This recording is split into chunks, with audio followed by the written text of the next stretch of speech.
As a response to Inspiring Philosophy's video, Plagiarized Religion, Did the Bible Copy the Bacchae? I wish to do a series of shorts on similarities between the Bacchae and the New Testament. The first thing we must note is a little bit of misdirection in the title. Did the Bible copy the Bacchae? The Bible is, for Protestants, 66 books.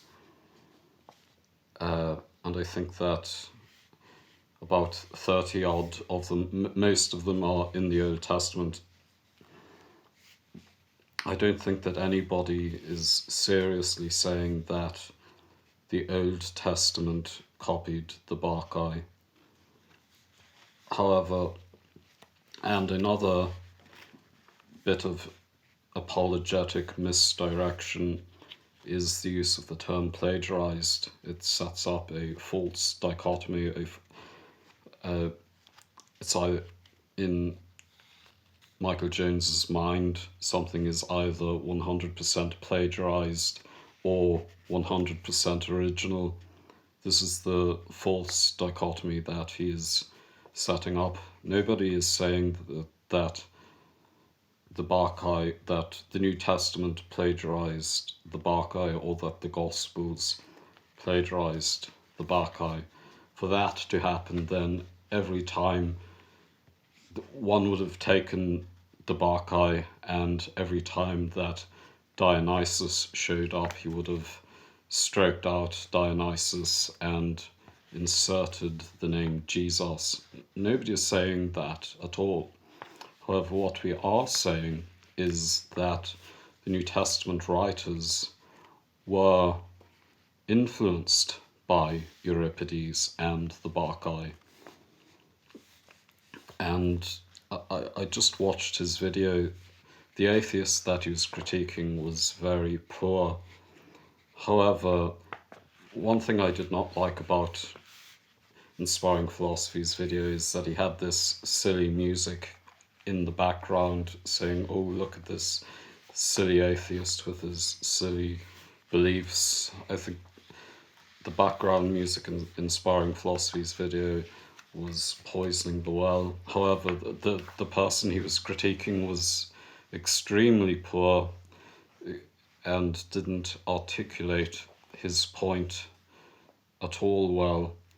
However, what this recent video of Inspiring Philosophies actually is an attack on the scholarship of the likes of Dennis MacDonald and Richard Miller.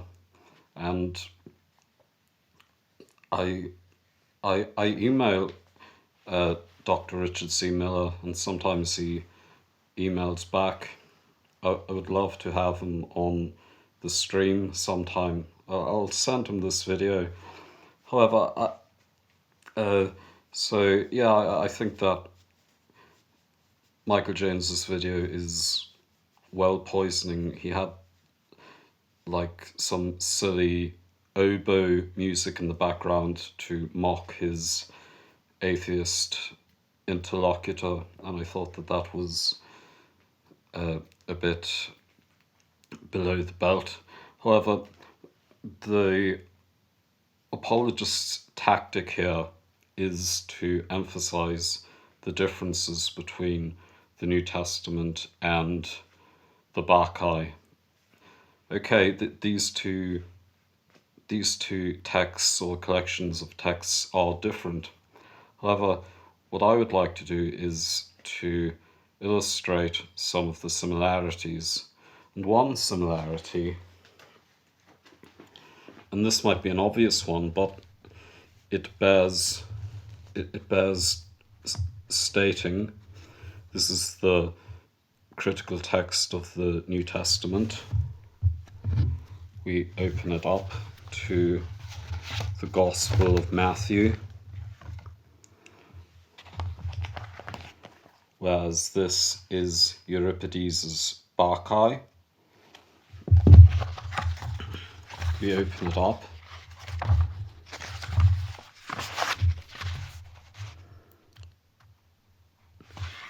So this might be a simple one, but they're both written in Greek. They're both written in Greek by Greek-speaking scribes, by accomplished, learned men in in Greek prose.